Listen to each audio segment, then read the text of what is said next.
प्रणाम सुंदर सर। प्रणाम सब भाई हो बहनों। आजकल दुनिया में कुछ ऐसी घटनाएं घटती जा रही है कि दुनिया एक तरह से समझ लो बहुत एक क्रिटिकल पोजीशन में जा रहा है, ये हम समझ सकते हैं। आज बांग्लादेश में तख्ता पलट हो गई, दूसरी तरफ हमास का जो लीडर है वो मारा गया है, ये सब हो रहा है। काफ़ी चीज़ें दुनिया में तेज़ी से बदल रही हैं और इसके संकेत जितने भी है मैं देख रहा हूँ कि बीतक साहब के अंदर है। हिंदुस्तानियों को और प्राणनाथ जी ने अपने बीतक में सब बातें मैं देख रहा हूँ कि इशारे में सब कुछ बता के रखा है।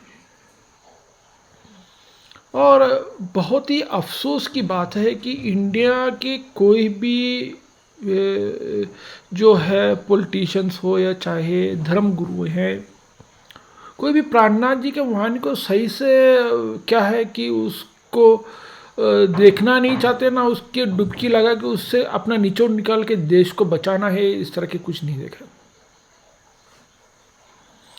देखिए अभी इंडिया के लिए मुझे लगता है आने वाले कुछ सालों में पाकिस्तान और चाइना के साथ युद्ध में तो जाने में मजबूर होगा, ऐसे मुझे लगता है।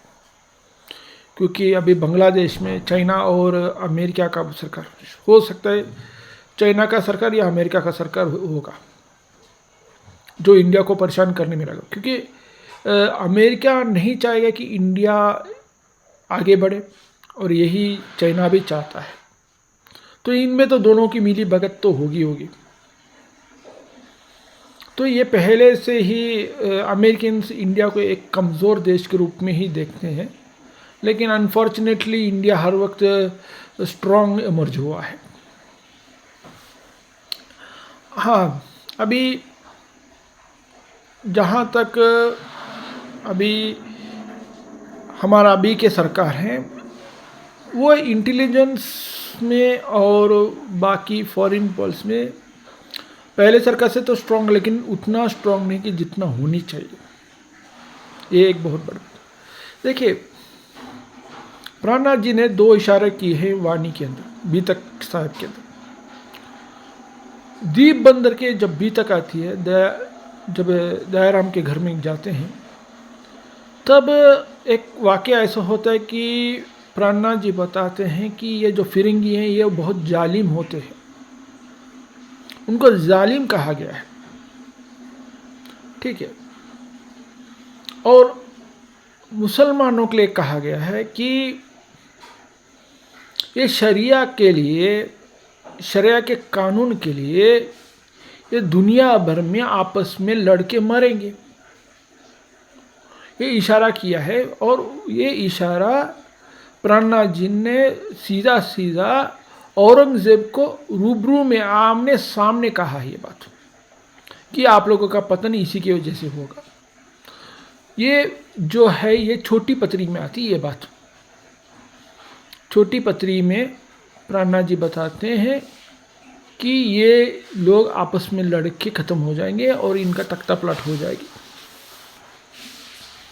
और आज आप देख सकते हो गल्फ कंट्री हो चाहे कहीं भी हो, ये हो ही रहा है। अभी इसका सॉल्यूशन क्या है बताया है, आप सोचिए। इसका सॉल्यूशन भी बीतक साहब के अंदर है,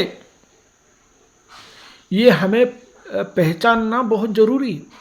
क्योंकि आज कल अभी इस महीने में बीतक चलेगा, अगले महीने तक। तो इसमें सॉल्यूशन क्या किया है कि प्राणनाथ जी ने बताया है कि आप संगठित होके 2 तरीके बताए हैं। आप संगठित होके पॉलिटिकली फाइट भी करो, दूसरी तरीका है कि आपको प्रेयर भी करना चाहिए, से बताया।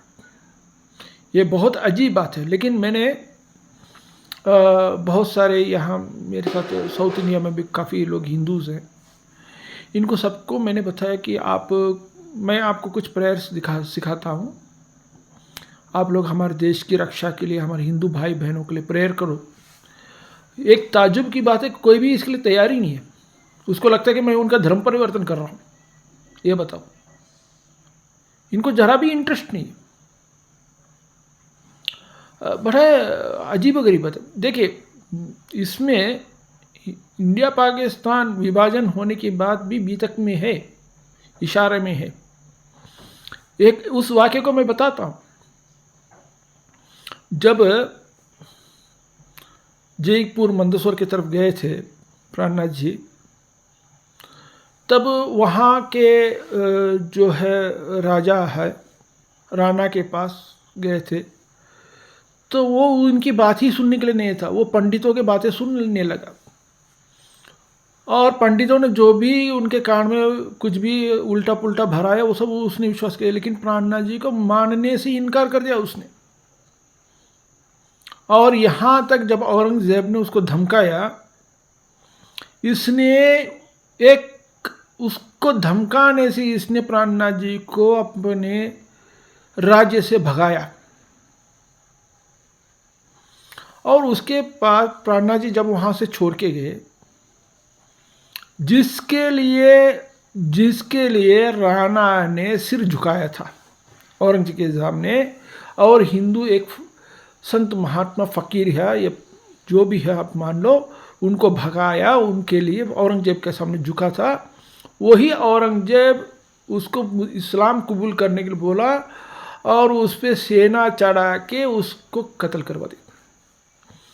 अब ताजुब की बात आपको बताता हूँ कि तब के वहाँ के सुंदर सा डर के मारे मंदसौर की तरफ सब भाग के पहाड़ों में और इधर उधर से छुप गए। बहुत कष्ट उठाया उन्होंने। ये इंडिया का पहला विभाजन मैं मानता हूँ, पहला पार्टीशन तभी हो गया था।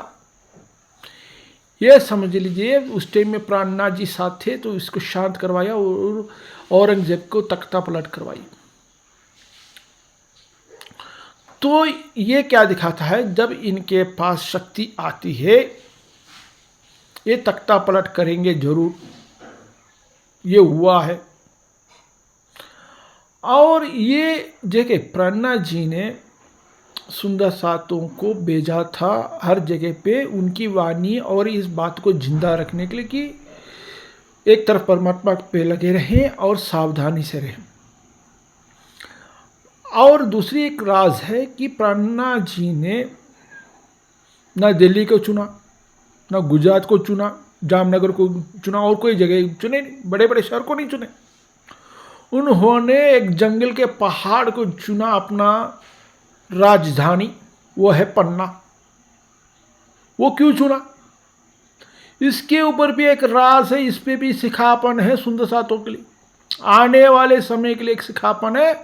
अगर कोई सुंदर सात इस चीज़ को पहचान सकता है तो मुझको इस YouTube के मैसेज में भेजो, मैं देखता हूँ। आप भेजो तो सही। इसके अंदर भी एक बहुत बड़ा राज है। मैं ये चीज़ अभी नहीं बताऊंगा, अगले बार जब भी वीडियो बनाऊंगा इस राज को मैं खुलासा करूंगा। हाँ, सुंदर सातों की एक बात है, आप लोग अपने स्वार्थ के लिए जीते हो, मैं जानता हूँ, बहुत बढ़िया से जानता हूँ, लेकिन विरहा का रस पढ़ के हिंदुस्तान के लिए दुआ कीजिए और हिंदुस्तान के लिए प्रार्थना कीजिए ताकि हिंदुस्तान के लोग शांति और सुख से जिए। क्योंकि बहुत ही, मेरे ऐसा मानना है कि बहुत ही मुश्किल ज़माना आ रहा है, उसके लिए सबको तैयार रहना चाहिए। और ख़ास तौर से जो शहर में रह रहे हैं, जो सुंदर साथ, ये मत सोचे कि हम खेल देखने के लिए आए, हम यही से खेल देख के लड्डू जलेबी खा के जीते रहेंगे और 2 साल बाद देखता हूँ आपकी लड्डू जलेबी कब तक चलती है। श्री प्राणनाथ प्यारे की जी, सदगुरु महाराज, जय हिंद, जय भारत।